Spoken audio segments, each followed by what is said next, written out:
I woke that morning in a borrowed bed, the curtains half drawn and the city still muffled under dawn.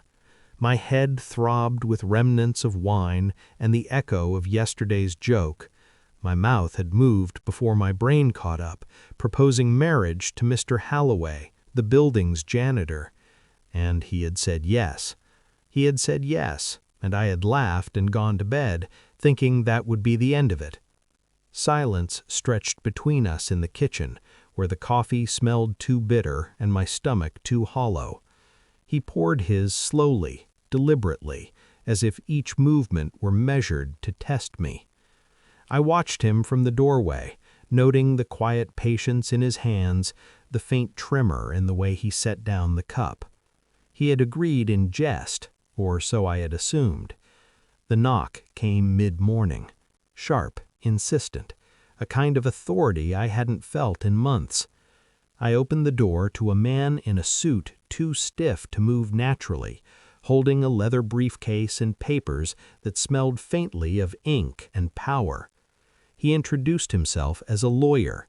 I assumed there had been some mistake.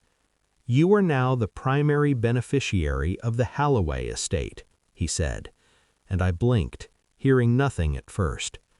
Wealth, untold, unimaginable, had been transferred to me, an external force reshaping my world in a single moment.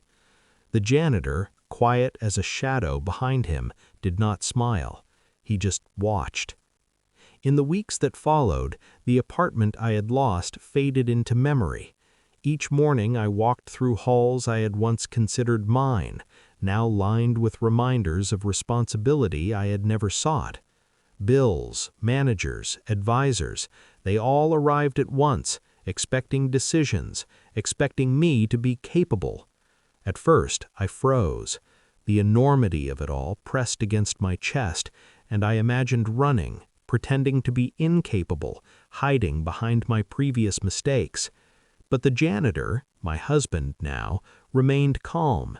He never intervened overtly, but his presence was steady, a quiet pressure reminding me that I had made this choice, that I could not undo it.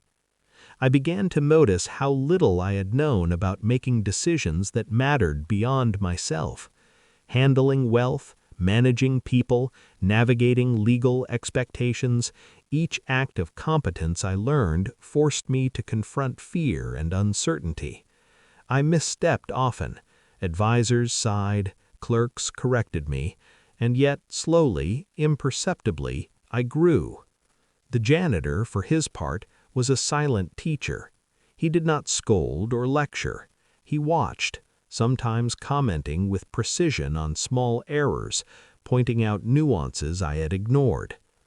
In the evenings we would sit together, neither speaking much, yet both aware of the shift in power. The wealth was mine, legally, externally, but he reminded me, through patience, observation, subtle correction, that authority and influence were not the same as maturity or understanding. I saw myself reflected differently now, in mirrors of responsibility and restraint. The joke that had bound us felt lighter in memory, replaced by a weight I could not ignore. Every choice had consequence, every hesitation mattered. I learned that authority imposed by circumstance is not the same as earned power, and that growth often comes in silence rather than celebration. Months later, I could walk into the office of advisors without fear, review contracts with comprehension, even speak to distant relatives without flinching. My laughter returned, quiet and reflective, tinged with the memory of that absurd, reckless proposal. Mr. Halloway remained steady beside me, his approval never explicit, his authority quiet but undeniable. I do not know what this marriage will mean in the long run. I do not know if we are suited for one another beyond circumstance. What I do know is that I am no longer the person who ran from apartments, from responsibilities, from herself. The wealth changed nothing about who I could become, except that it forced me to confront who I already was, or could be. And sometimes, in the mornings, over bitter coffee, we simply watch the city wake, two people tied by accident, chance, and the quiet authority of consequence. Growth has a weight, and I am learning to carry it.